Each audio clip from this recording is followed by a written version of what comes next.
MSLI TV رہنمائی بدلتی دنیا کے لیے۔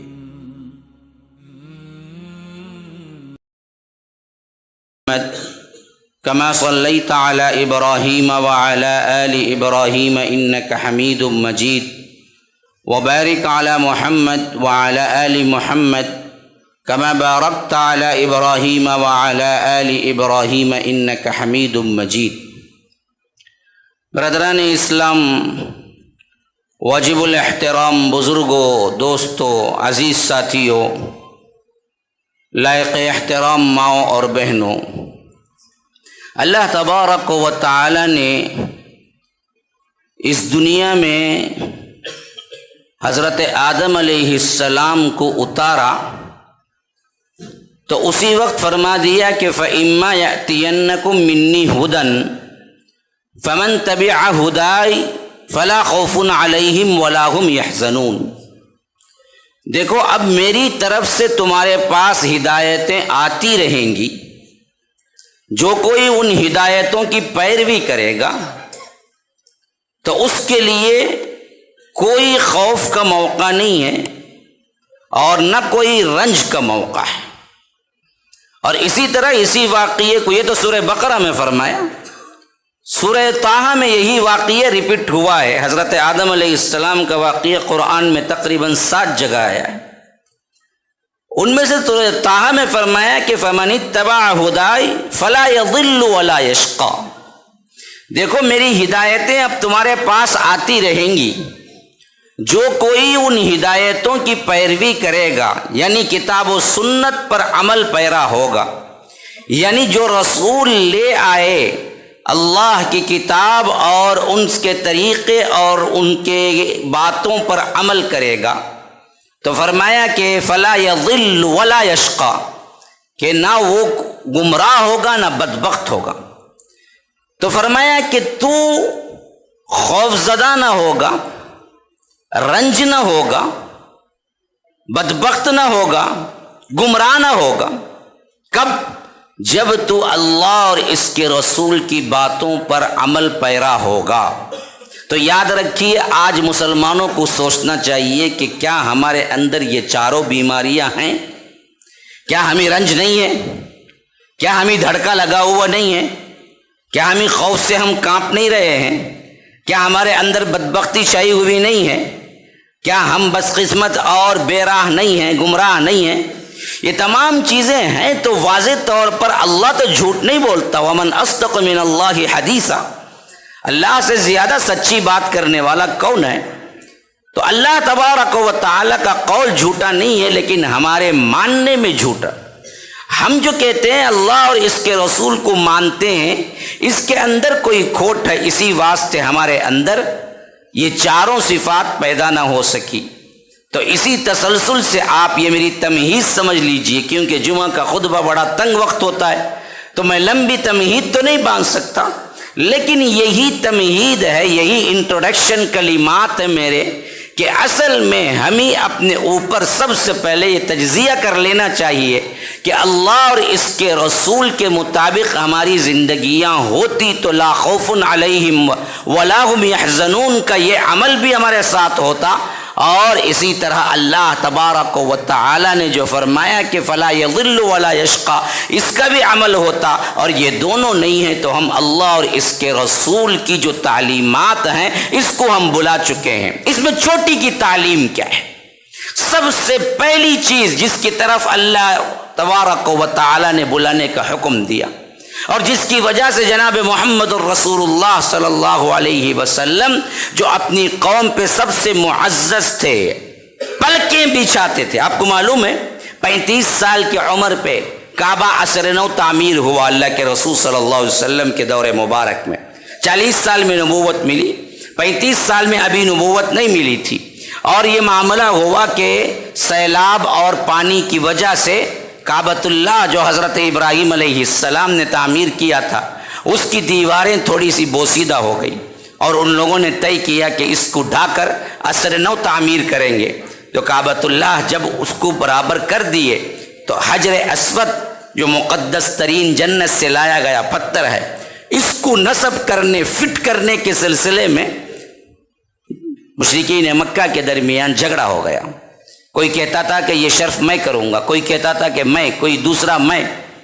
حالانکہ آخر میں یہ طے پایا کہ جو شخص سب سے پہلے صبح حرم میں آئے گا ہم اس کی بات مان لیں گے. اتفاق دیکھیے، اللہ کے رسول صلی اللہ علیہ وسلم دوسرے دن حرم میں سب سے پہلے داخل ہونے والے شخص تھے، اور جیسے ہی انہوں نے دیکھا پکار اٹھے، یہ امین ہیں، یہ صادق ہیں، ہم ان کی بات مانتے ہیں.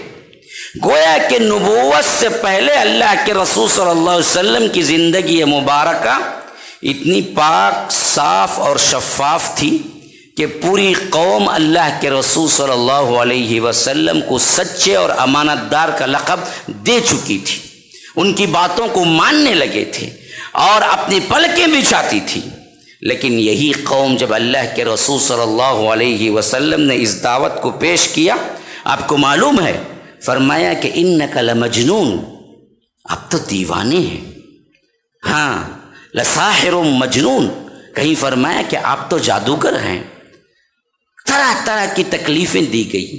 سوال میرا یہی ہے مسلمانوں، آخر جو قوم میں سب سے زیادہ معتبر تھے، جن کے لیے پلکیں بچھاتے تھے لوگ اور جن کی باتوں کو مانتے تھے، جن کو پہلے ہی لقب صادق اور الامین کا تھا، آخر کیا بات ہوئی کہ نبوت ملنے کے بعد وہی قوم اللہ کے رسول صلی اللہ علیہ وسلم کی جانی دشمن بن گئی.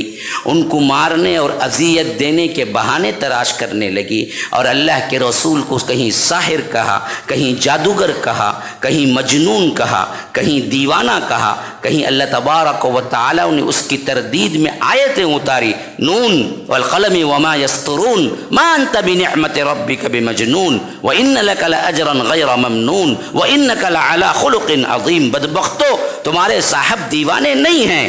دیوانہ کون ہے وہ تمہیں جلدی معلوم ہو جائے گا. لیکن یہ سب کیوں ہوا؟ صرف اتنا ہی نہیں ہوا، اللہ کے رسول صلی اللہ علیہ وسلم نے مکی دور کے اندر اپنے 2 بیٹیوں کا نکاح اپنے ابو لہب کی 2 بیٹوں سے عتبہ اور عتیبہ سے کر دیا تھا. اس بدبخت نے اللہ کے رسول صلی اللہ علیہ وسلم کی دونوں بیٹیوں کو اپنے بیٹوں کو کہہ کر طلاق دلوائی. حضرت زینب کا حمل گروایا گیا. اللہ کے رسول صلی اللہ علیہ وسلم نے مکہ چھوڑا.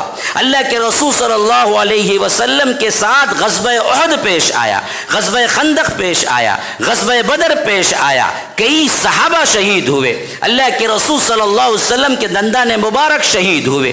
گھٹنے میں موج آئی، چلنا مشکل ہو گیا. اللہ کے رسول صلی اللہ علیہ وسلم کا چہرہ زخمی ہو گیا. اللہ کے رسول صلی اللہ علیہ وسلم نے ایسی قوم کے لیے بد دعا کی. اللہ کے رسول صلی اللہ علیہ وسلم کو کعبۃ اللہ سے صلح حدیبیہ کے وقت روک دیا گیا. اللہ کے رسول صلی اللہ علیہ وسلم عمرہ نہ کر سکے. یہ تمام اذیتیں اس شخص کے لیے جو کہ اللہ کے رسول صلی اللہ علیہ وسلم اپنی قوم کے محبوب اور آنکھوں کا تارا تھے. تو وجہ کیا ہے کہ اللہ کے رسول صلی اللہ علیہ وسلم کے نبوت کے بعد قوم نے اس طرح کا سلوک کیا. تو میرے بھائیوں، اچھی طرح جان لو وہ توحید کا سبق تھا جس کو وہ ماننے کو تیار نہیں تھے، جسے رب العالمین نے جناب محمد الرسول اللہ صلی اللہ علیہ وسلم کے ذریعے ڈنکے کی چوٹ پر اعلان کیا کہ لوگوں سنو، عبادت کے لائق صرف اور صرف اللہ ہے. اس کے علاوہ کائنات میں کسی کے لیے سجدہ نہیں، کسی کے لیے رکوع نہیں، کسی کے لیے قومہ نہیں، کسی کے لیے نظر نہیں، کسی کے لیے نیاز نہیں، کسی کے لیے دعا نہیں، کسی کے لیے قربانی نہیں، کسی کے لیے عبادت کے کوئی کوئی رسم مراسم عبودیت کے جتنے ایکشن ہو سکتے ہیں وہ تمام کے تمام ایکشن حرام ہیں. اللہ ایک کی عبادت کرو، اس کے علاوہ کوئی شریک نہیں ہے. یہی وہ جملہ تھا، قولوا لا الہ الا اللہ تفلحوا. لوگوں لا الہ الا اللہ کہو، کامیاب ہو جاؤ گے. لا الہ الا اللہ کا مطلب یہ نہیں ہے کہ آپ جو چاہیں کرتے رہیں. لا الہ الا اللہ بھی پڑھتے رہیں، آپ یہاں پر مسجدوں میں سجدہ کرتے بھی رہیں، درگاہوں پہ بھی سجدہ چلتا رہے، نماز میں آئیں تو ایاک نعبد و ایاک نستعین کہیں، اے اللہ ہم تیری عبادت کرتے ہیں، تجھ ہی سے مدد مانگتے ہیں، باہر نکلتے ہیں تو درگاہوں پر، چوراہوں پر اور اسی طرح قبروں پر، جھنڈوں پر، بنڈوں پر بھی آپ کیا ہیں، وہاں کا نعبد وہاں کا نستعین کرتے رہیں، یہاں جھکتے رہیں، وہاں سجدے کرتے رہیں، کسی غیر کو پکارتے رہیں، کوئی یوں کہے کہ ہم دراصل عبد القادر جیلانی کو پکارتے ہیں، ہم غوث اعظم کو پکارتے ہیں، ہم جنید بغدادی کو پکارتے ہیں، ہم فلاں کو پکارتے ہیں، یاد رکھو کوئی نہیں ہے، اللہ داتا ہے، اللہ غریب نواز ہے، اللہ گنج نواز ہے، اللہ گنج بخش ہے، خزائن کا مالک رب العالمین ہے۔ یہی وہ توحید تھی جس کو اللہ کے رسول صلی اللہ علیہ وسلم نے پیش کیا تو قوم نے انہیں دشمن قرار دیا، قوم نے انہیں ساحر کہا، قوم نے انہیں جادوگر کہا، قوم نے انہیں دھوکہ دیا، قوم نے انہیں مجنون کہا، قوم نے انہیں دیوانہ کہا، حتیٰ کہ مکی زندگی میں اتنا تنگ کر دیا کہ اللہ کے رسول صلی اللہ علیہ وسلم نے مکہ چھوڑ دیا اور جاتے وقت کہا کہ اے مکہ مجھے تجھ سے جدا ہونا پسند نہیں ہے، لیکن یہاں کے لوگ میں کیا کروں کہ مجھے رہنے نہیں دیتے۔ یہ کہہ کہ اللہ کے رسول صلی اللہ علیہ وسلم مدینہ گئے تو مدینے نے بھی چین سے زندگی گزارنے کے لیے ان لوگوں نے اپنے معاملات درست نہیں کیے بلکہ آگے بڑھ بڑھ کر حملے کیے۔ 1 ہجری کے بعد سے آپ دیکھتے جائیں، 2 میں غزوہ بدر ہوا، 3 میں غزوہ احد ہوا، 4 میں آپ اسی طرح بنو نذیر کا غزوہ دیکھیں گے، 5 میں غزوہ خندق ہوا، 6 میں صلح حدیبیہ ہوئی، 7 میں خیبر ہوا، 8 میں مکہ فتح ہوا۔ یہ 8 سال لگاتار جنگوں میں گزرے۔ تو یہ تمام احوال ہم سیرت میں پڑھتے ہیں تو کیوں؟ اسی واسطے کہ اللہ ایک ہے، اللہ ایک ہے، اللہ ایک ہے، اللہ ایک ہی کی عبادت کرنی چاہیے۔ یہی وہ 2 جملے تھے جس کی وجہ سے تمام لوگ اللہ کے رسول صلی اللہ علیہ وسلم کے دشمن بن گئے۔ اللہ ایک ہے، یہ ماننے میں کسی کو تکلیف نہیں ہے۔ اصل مسئلہ قوموں کا کیا تھا؟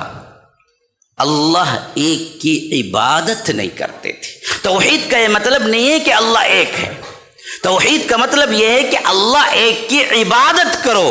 کسی نبی نے اللہ ایک ہے کی دعوت دینے کے لیے نہیں آئے تھے۔ ہر نبی جب آئے اپنی قوم میں فرمایا کہ دیکھو اللہ ایک کو تو پہلے مانتے ہو تم، لیکن اللہ ایک کی عبادت کرو جس کے بغیر اللہ کے ہاں کوئی عمل قابل قبول نہیں۔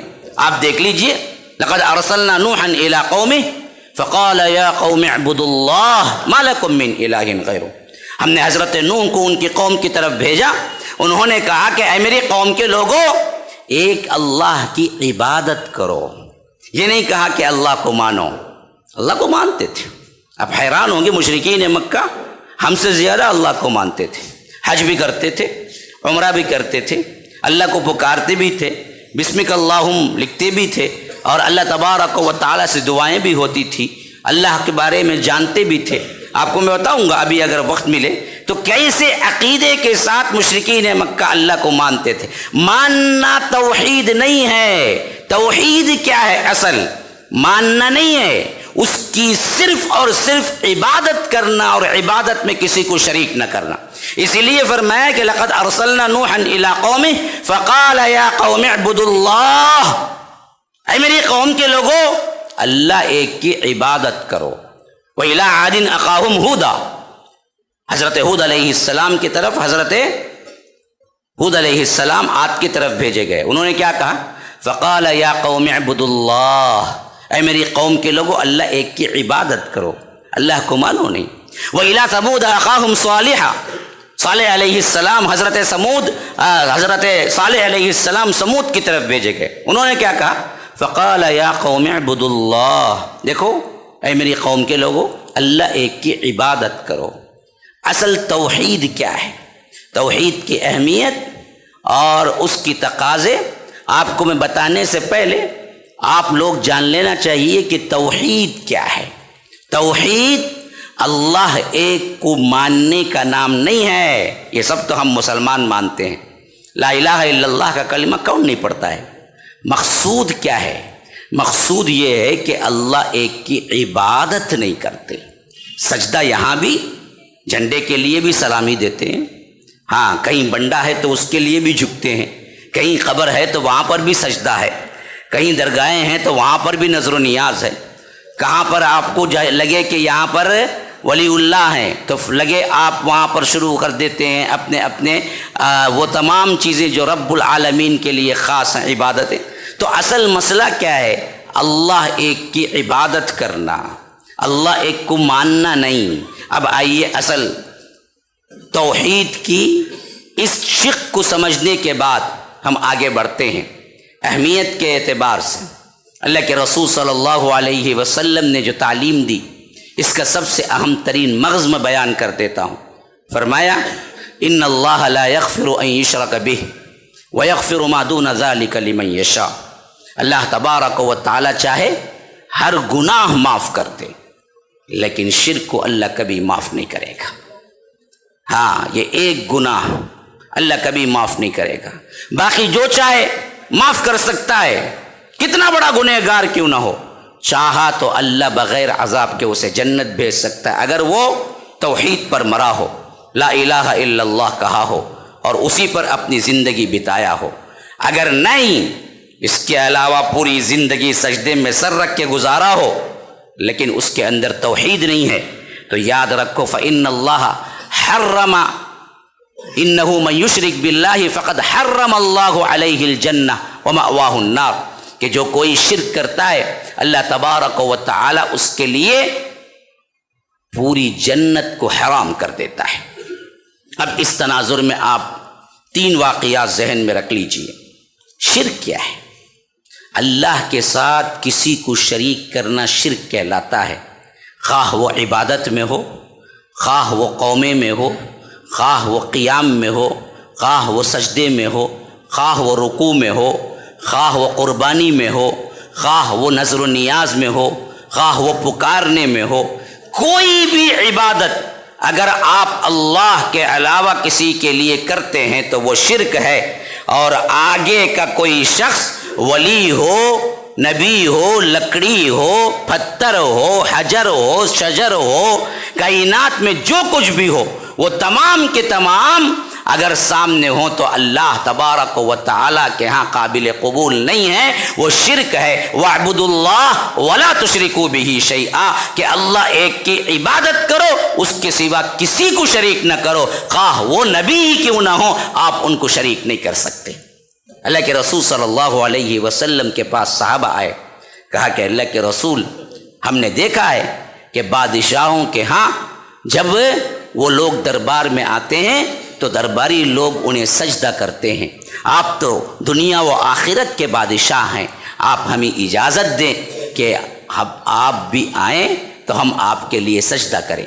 اللہ کے رسول صلی اللہ علیہ وسلم نے فرمایا کہ نہیں، اگر میری شریعت میں کسی کے لیے سجدہ جائز ہوتا، یہ نوٹ کر لیجئے یہ بات کو، اگر میری شریعت میں کسی کے لیے سجدہ جائز ہوتا تو بیوی کو حکم ہوتا کہ وہ شوہر کے لیے سجدہ کرے، لیکن اس کے لیے بھی جائز نہیں۔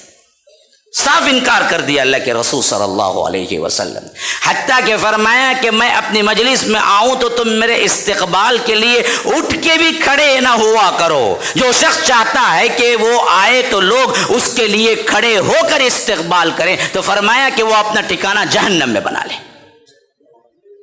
ہاں، ایک صحابی آئے اللہ کے رسول صلی اللہ علیہ وسلم کے پاس، دعا کرنے لگے، اور دعا کے بعد جانے لگے تو ان کے الفاظ کیا تھے؟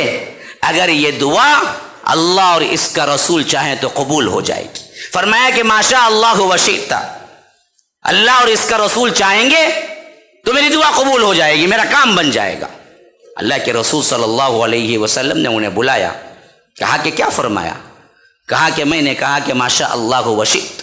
اللہ کے رسول صلی اللہ علیہ وسلم نے فرمایا کہ اجعلتنی للہ ندا وہو خلقک، کیا تم نے مجھے اللہ کے ساتھ شریک ٹھہرا لیا جبکہ اللہ اکیلے نے تم کو پیدا کیا؟ وہ صحابی تھرا گئے، کہا کہ اللہ کے رسول میں نے کون سا جرم کیا ہے؟ فرمایا کہ تم نے اللہ کے نام کو اور میرے نام کو ایک ساتھ ملا دیا.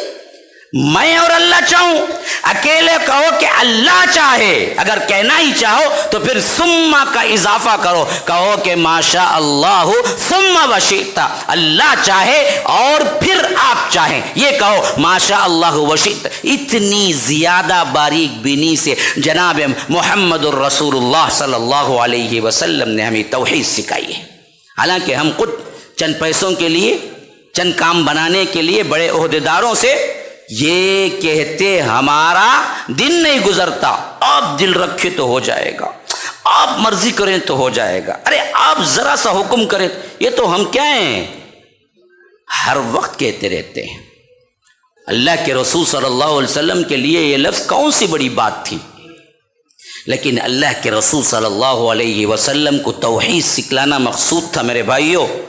تو اللہ کے رسول نے منع کر دیا کہ دیکھو میرا اور اللہ کا نام ایک ساتھ نہیں, بلکہ اگر لینا چاہو تو بھی اللہ کا نام کے بعد ثم کہو, ثم وشئت. کتنے مساجد ہیں جہاں پر ہم دیکھتے ہیں کہ ممبروں میں ایک طرف اللہ لکھا ہوتا ہے, ایک طرف محمد لکھا ہوتا ہے, گویا کہ یہ عقیدہ ہوتا ہے کہ اللہ بھی اور محمد بھی دونوں برابر ہیں. مسجدیں جہاں توحید کا گڑھ ہیں اور توحید کی بنیاد ہونی چاہیے, یہیں پر ہم نے شرکیہ کلمات اور شرک وہاں پر ہم دراصل لوگوں کو سکھاتے اور اللہ اور محمد کو برابر قرار دے کے بچوں کے ذہنوں میں یہ بات ڈالتے کہ تم یا اللہ پکارو یا محمد پکارو, دونوں برابر ہیں, جبکہ رب کہتا ہے کہ نہ, جو یا محمد پکارتا ہے وہ جاہل ہے. میں نہیں کہتا, میرا رب کہتا ہے, اور مجھے ایسے ہی یقین ہے جیسے میں یہاں پر کھڑا ہوا ہوں, بلکہ میرے ممبر پہ کھڑے ہونے پہ مجھے کیا ہے, شک ہو سکتا ہے. میرے رب کے قرآن پہ مجھے یقین کامل ہے, مجھے کوئی شک نہیں. فرمایا سورہ حجرات کے اندر, ان الذین ینادونک من وراء الحجرات اکثرهم لا یعقلون. اے اللہ کے رسول صلی اللہ علیہ وسلم, جو آپ کے گھر کے باہر کھڑے ہو کر یا محمد کا نعرہ لگاتے ہیں, آپ کو بلاتے ہیں, ان میں اکثر لوگ جاہل ہیں, لا یعقلون, عقل نہیں رکھتے. اسی لیے پورے قرآن میں اللہ نے یا محمد کہیں نہیں پکارا. ہاں آپ دیکھ لیجئے, ہاں یہ میرا چیلنج ہے قیامت تک کے لیے, آپ مجھے پورے قرآن میں یا محمد کا صیغہ, جس کو تم نے ایسے کر لیا کہ اپنے ہر مجلس میں یا محمد کا نعرہ پکارتے ہو, مجھے پورے قرآن میں ثابت کرو کہ اللہ نے کبھی یا محمد کسی پکارا ہے. حالانکہ یا ابراہیم پکارا ہے, یا آدم پکارا ہے, یا داؤد پکارا ہے, اور اسی طرح یا موسیٰ پکارا ہے, یا عیسیٰ پکارا ہے, یا یحییٰ پکارا ہے, مختلف انبیاء کرام کو پکارا ہے یا کے ساتھ, لیکن اللہ کے رسول صلی اللہ علیہ وسلم کو کہیں یا کے ساتھ نہیں پکارا. اللہ نے اتنی تعظیم جناب محمد الرسول اللہ صلی اللہ علیہ وسلم کی رکھی, اور ہم تعظیم کے نام پر انہیں یا سے خطاب کر کے اللہ تبارک و تعالی نے جو عزت دی ہے وہ عزت کو گراتے ہیں یا اٹھاتے ہیں, دیکھنا چاہیے. تو اللہ کے نزدیک سب سے اہم ترین چیز توحید ہے, اور سب سے بدترین جھوٹ شرک ہے, اور جو شرک پہ مرا اس کے لیے دائمی جہنم ہے, اور جو توحید پہ مرا اس کے لیے کسی نہ کسی وقت جنت ہے, خواہ وہ کتنا بڑا گنہگار کیوں نہ ہو, کتنا بڑا گنہگار کیوں نہ ہو, زانی کیوں نہ ہو, چوری کرنے والا کیوں نہ ہو, سارق کیوں نہ ہو, لیکن ایک نہ ایک دن وہ ضرور جنت میں جائے گا. لیکن اگر اس کے پاس توحید نہیں ہے, پھر بقیہ تمام اعمال کیوں نہ ہو, اللہ کی قسم اس پہ اوپر جنت حرام ہے, اس کا دائمی ٹھکانہ جہنم ہے. تو میرے بھائیوں, شرک سے بچو, توحید کو مضبوطی سے پکڑ لو. یاد رکھو اس توحید کے ساتھ کچھ بھی ہو جائے, ایک نہ ایک دن جنت جانے کا موقع تو ملے گا, اور دائمی جہنم کوئی نہیں بنے گا.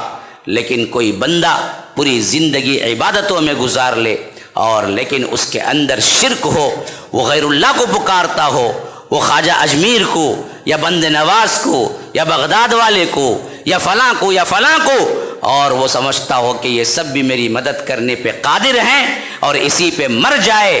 وہ تہجد گزار ہو, وہ صوم و صلات کا پابند ہو, وہ اپنی زندگی میں بہت عبادتیں کیا ہو, لیکن اللہ کے ہاں اس کی عبادتیں ہباء منصورہ ہیں، بالکل پراگندہ ہیں۔ اللہ تبارک و تعالی مشرک کے لیے کہتا ہے فَكَأَنَّمَا خَرَّ مِنَ السَّمَاءِ، ہم اس کو اٹھا کے پھینک دیتے ہیں آسمانوں کے اوپر سے، اور وہ کہاں جا کے پڑے؟ فَكَأَنَّمَا خَرَّ مِنَ السَّمَاءِ فَتَخْطَفُهُ الطَّيْرُ، یا پرندے اس کو اچک لے جائیں، او تہوی بِهِ الرِّيحُ فِي مَكَانٍ سَحِيقٍ، اس کی روح کہیں دور جا کے پڑے۔ اللہ کو اس کا کوئی سروکار نہیں ہوتا ہے۔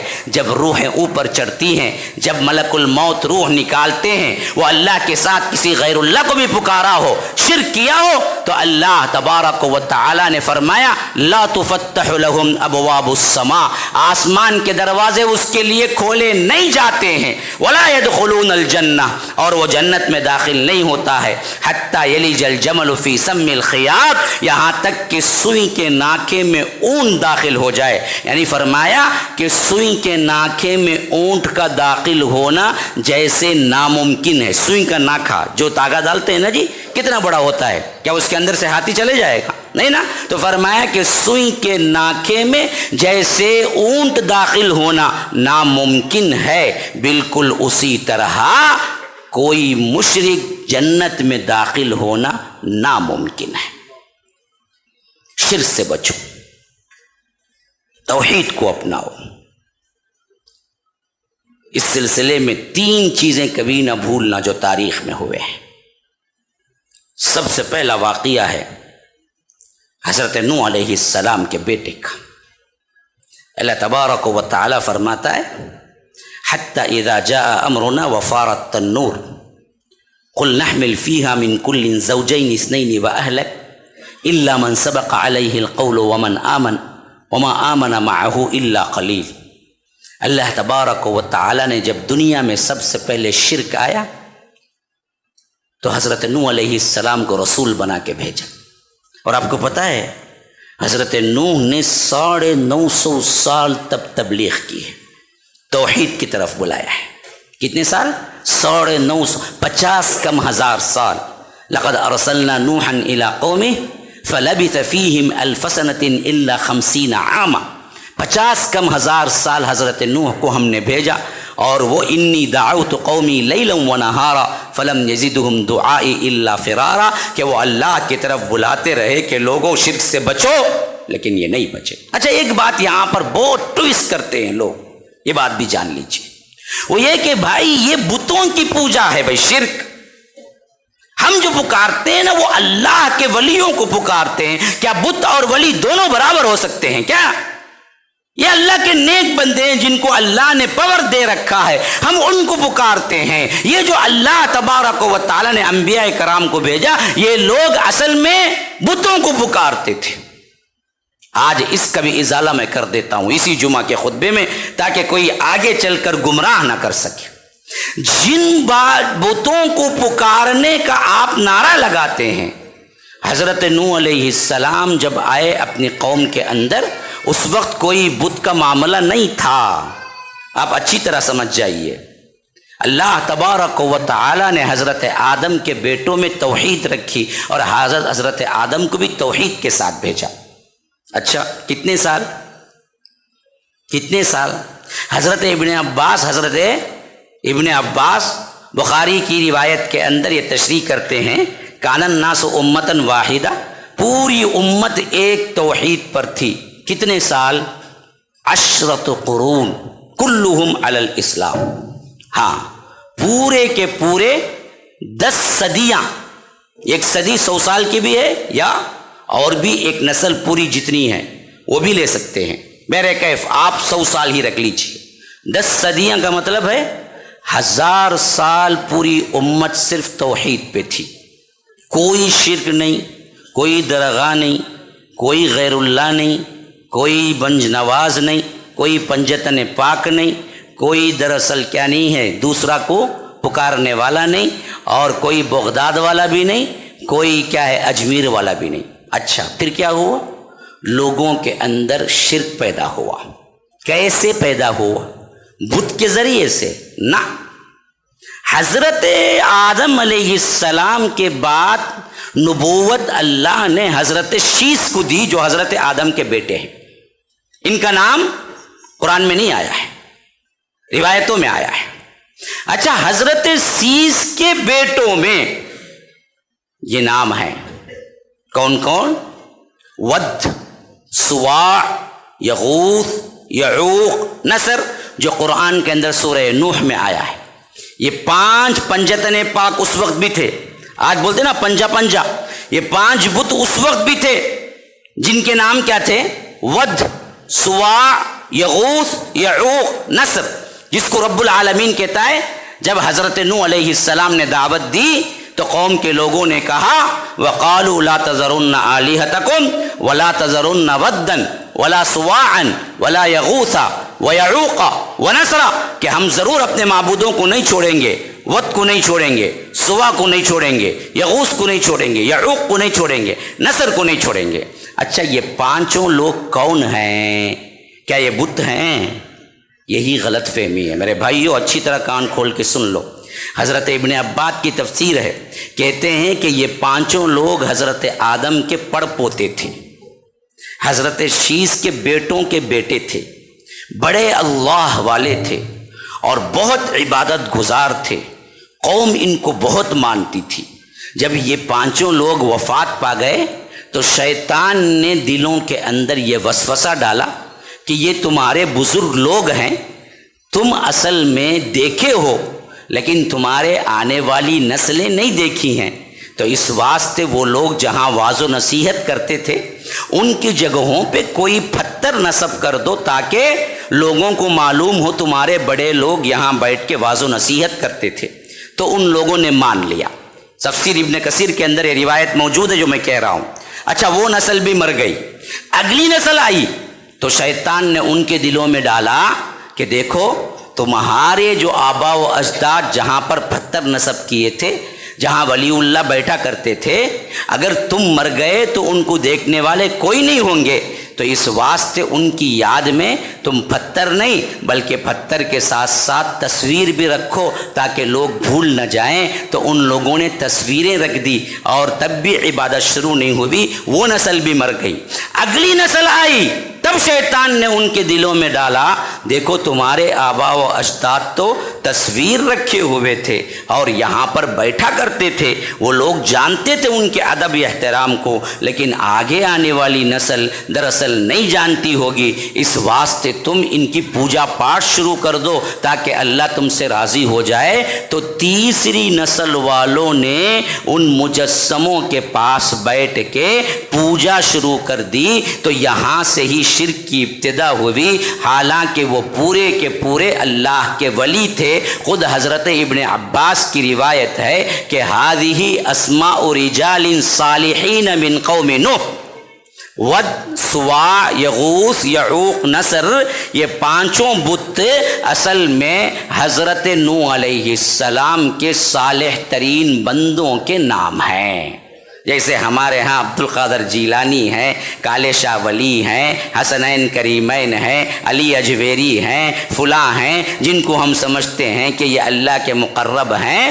اسی طرح وہ لوگ بھی جب پہلے سب سے پہلے انہوں نے شرک کیا، یہی سمجھے کہ یہ اللہ کے مقرب بندے ہیں، یہ ہماری بات اللہ تک پہنچا کے چھوڑیں گے، اس واسطے ہم ان کو پکارنے لگے۔ وہ کوئی پتھر کے بت نہیں تھے، وہ بھی صالح لوگ تھے جو اپنی زندگی اللہ کی اطاعت میں گزارے۔ ان کو اصل میں اہمیت اور فضیلت دینے کے اعتبار سے ہی شرک شروع ہوا میرے بھائیوں۔ اللہ نے انہی کو کہا کہ توڑو ان کو اور ایک اللہ کو پکارو، تو قوم نے نہیں مانا۔ 950 سال کی تبلیغ میں کتنے لوگ آئے؟ 80 لوگ اسلام قبول کیا۔ جب اللہ تبارک و تعالی کے حکم سے حضرت نوح کشتی بنانے لگے تو اللہ نے کہہ دیا کہ اب آخری پوائنٹ ہے کہ حتی اذا جاء امرنا وفارت التنور، دیکھو ایک جگہ چولہا ہے، تنور ہے، وہاں سے پانی نکلے گا تو سمجھ لینا میرا عذاب شروع ہو گیا ہے۔ تو تم کیا کرنا؟ قل نحمل فیہا من کل زوجین اثنین واہلک، زمین پر رہنے والے تمام جانوروں کی ایک ایک جوڑی اٹھا کے کشتی کے اندر رکھ لینا، اور جتنے لوگ مسلمان ہوئے ان کو بھی چڑھا لینا۔ پھر ایسی بارش ہوگی کہیں ٹھکانہ نہیں ملے گا، اس واسطے تم کشتی کے اندر پناہ لے لینا۔ تو جیسے ہی وہ تنور سے نکلا پانی تو حضرت نوح نے کیا کیا کہ تمام اہل ایمان کے ساتھ کشتی کے اندر داخل ہو گئے۔ کل 80 لوگ ہی تھے، لیکن دنیا کے ہر قسم جو آج باقی ہے، چرند پرند درندے جو کچھ بھی ہیں، وہ سب کے سب ایک ایک جوڑی حضرت نوح نے اٹھا لیا، کشتی کے اندر داخل ہو گئے۔ وہی جو باقی تھے تو آج باقی ہیں، جو اس میں مرغب گئے، یاد رکھو۔ تو اللہ کہتا ہے کہ قُلْ نَحْمِلْ فِيهَا مِنْ كُلٍّ زَوْجَيْنِ اثْنَيْنِ وَأَهْلَكَ إِلَّا مَنْ سَبَقَ عَلَيْهِ الْقَوْلُ وَمَنْ آمَنَ وَمَا آمَنَ مَعَهُ إِلَّا قَلِيلٌ۔ اس وقت حضرت نوح علیہ السلام کے کشتی میں داخل ہونے والے لوگ بہت کم تھے۔ توحید کے علم بردار ہمیشہ کم ہوں گے، فکر کی ضرورت نہیں ہے۔ بعض لوگ بولتے کہاں بھائی ہی تم لگا، 1% بھی نہیں، ہمیں دیکھو جی کہاں دیکھو ہی، تو تب کیا ہے، ہمیں حق پہ ہی۔ کثرت حق پہ دلالت نہیں کرتی، یاد رکھو، ہمیشہ کم لوگ ہی توحید پر قائم رہے۔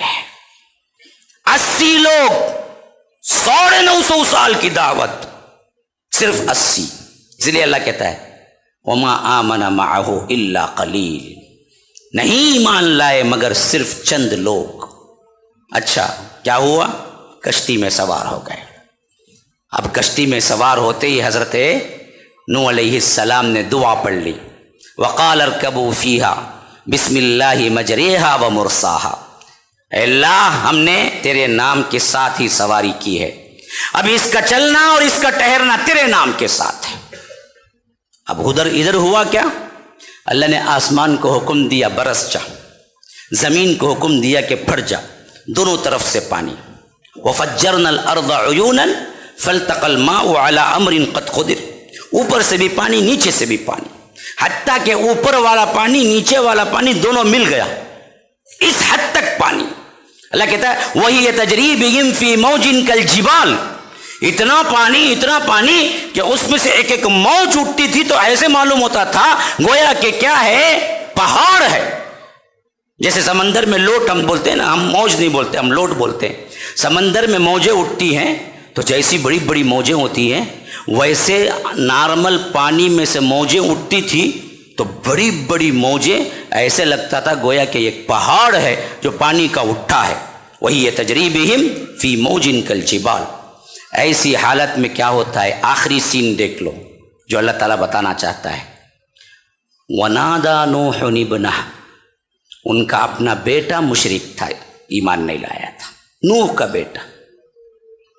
ایسے وقت میں حضرت نوح دیکھتے ہیں کہ بیٹا کشتی سے باہر کھڑا ہوا ہے تو وہ پکارتے ہیں وَنَادَى نُوحٌ ابْنَهُ، اے میرے بیٹے آجا، چڑھ جا، میرے ساتھ آجا، ایمان قبول کر لے، آج تجھے بچانے والا کوئی نہیں ہے۔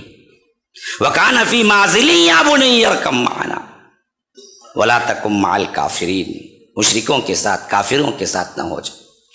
لیکن شرک ایک ایسی بری نحوست ہے میرے بھائیوں، جب ذہنوں میں بیٹھ جاتا ہے تو پھر ہدایت جاتی رہتی ہے، عقل جاتی رہتی ہے، پاگل ہو جاتا ہے۔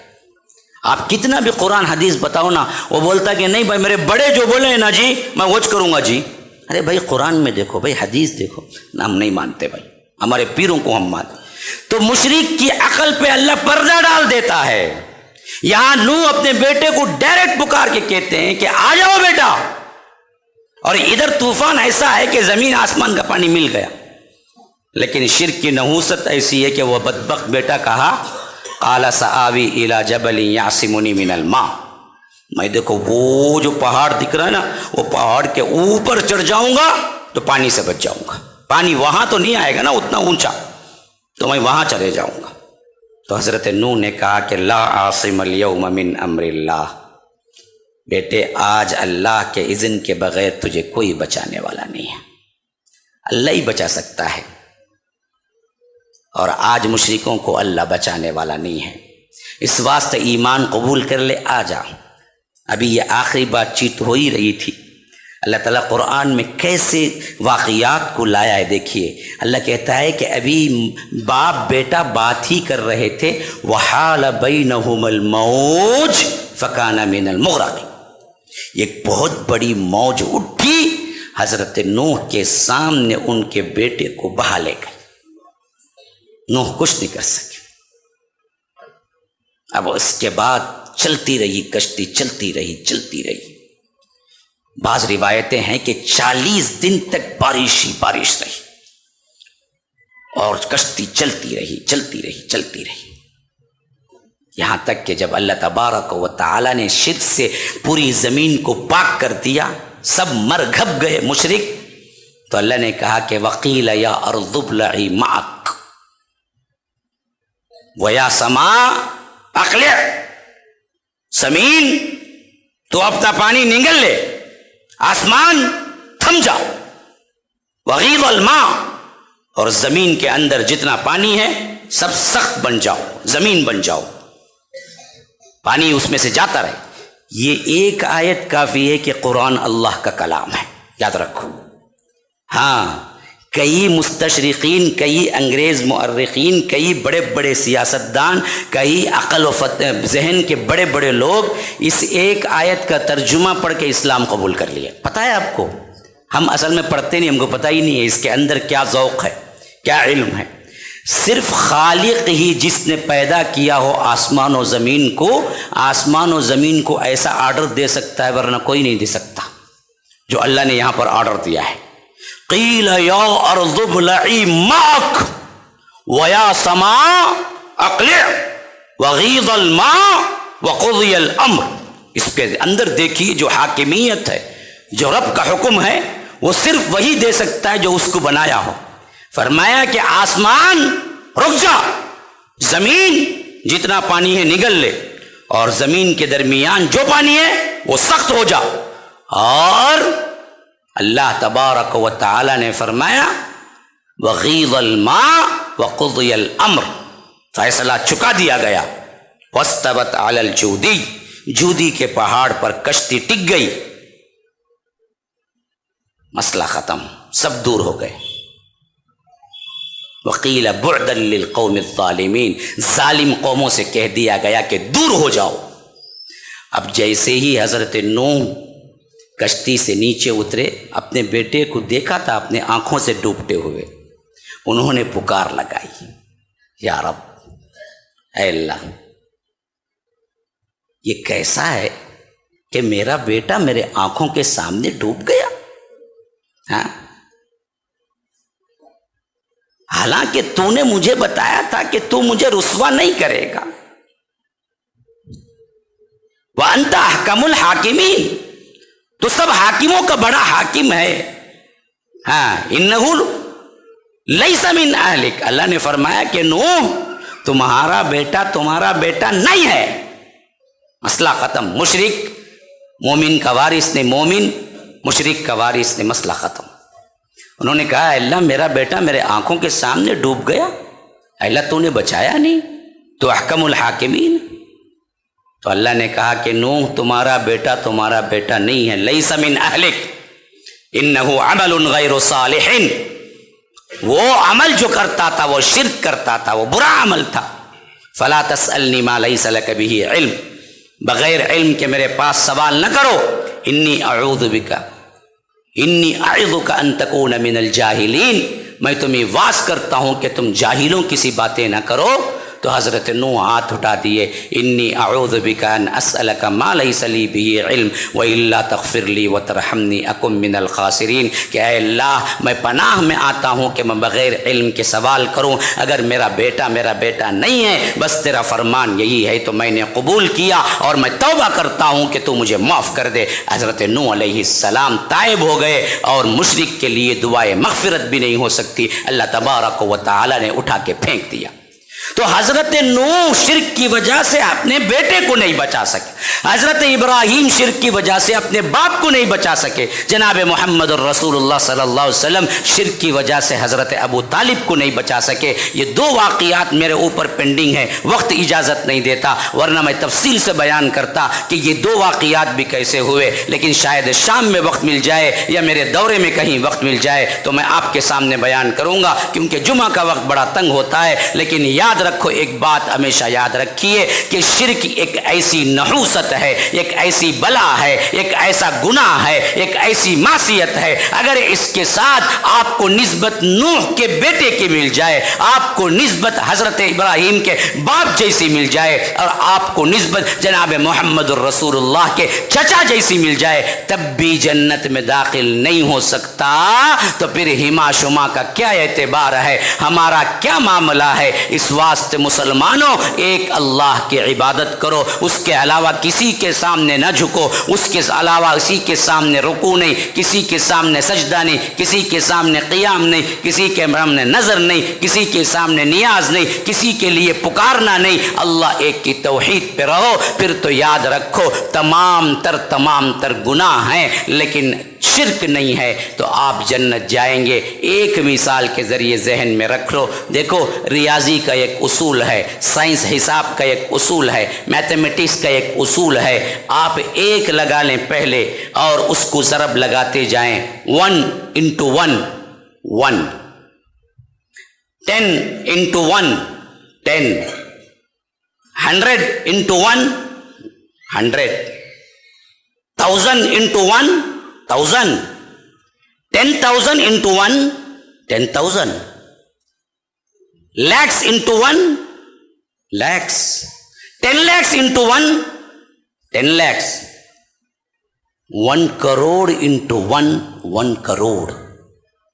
یہ 1 کیا ہے پتہ ہے؟ یہی توحید ہے۔ یہ توحید اگر ہوگی نا جی، ایک نماز بھی آپ کے 70 نمازوں کے برابر ہو جائے گی، ایک نفل بھی آپ کے 70 نفلوں کے برابر ہو جائے گی، ایک نیکی بھی آپ کو 1 کروڑ نیکیوں کے برابر ہو جائے گی، لیکن سامنے 1 ہونا ہے، توحید ہونا ہے، تو ایک ایک عمل بڑھتا چلا جائے گا، 1 کروڑ into 1 کروڑ ہو جائے گا، لیکن یہ توحید کو نیچے گرا دیں، یہاں 0 ڈال دیں، 0 ڈال دیں، پھر اس کے بعد آپ ملٹیپلیکیشن کرتے جائیں، 0 into 10 0، 0 into 100 0، 0 into 1000 0، 0 into 10,000 0، 0 into lakh 0، 0 into 10 lakh 0، 0 into 10 crore 0۔ یہ 0 ہی شرک ہے۔ اگر آپ ادھر 0 اور ادھر 10 کروڑ آپ عبادتیں بھی کریں تو وہ 0 کے 0 ہی ہے، اللہ کے ہاں کوئی قابل قبول نہیں۔ یہ ایک توحید ہے تو پھر ہر چیز بڑھتی چلی جاتی ہے۔ اگر آپ یہاں سے اس کو نکال دیں توحید کو اور ادھر شرک آ جائے 0، پھر آپ نمازیں پڑھتے رہیں، روزے رکھتے رہیں، عبادتیں کرتے رہیں، سخاوتیں کرتے رہیں، جو کچھ بھی کریں، لیکن سب کا سب 0 ہو کے رہ جائے گا۔ اللہ کہے گا کہ میرے پاس کوئی عمل قابل قبول نہیں اور اسے اٹھا کے جہنم میں پھینک دو۔ اللہ یہ حفاظت کرنے والا ہے۔ ھذا وباللہ التوفیق وصلی اللہ وسلم علی نبینا محمد۔ اسأل اللہ لی ولکم ولسائر المسلمین من کل ذنب فاستغفروه انه هو الغفور الرحیم۔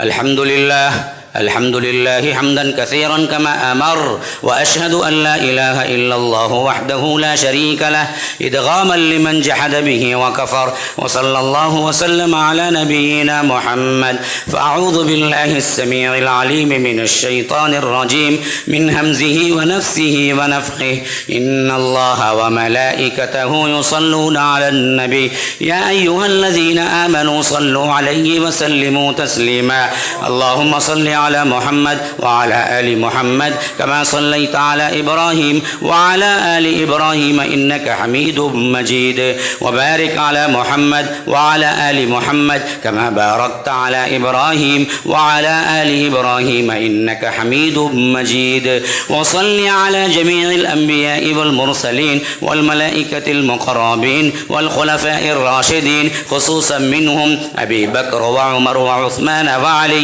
رضوان الله الله تعالى عن الصحابة كلهم أجمعين. فأعوذ بالله من الشيطان الرجيم. إن الله يأمر بالعدل والإحسان وإيتاء ذي القربى وينهى عن الفحشاء والمنكر والبغي يعظكم لعلكم تذكرون. اذكروا الله يذكركم وادعوه يستجب لكم ولذكر الله أكبر والله يعلم ما تصنعون.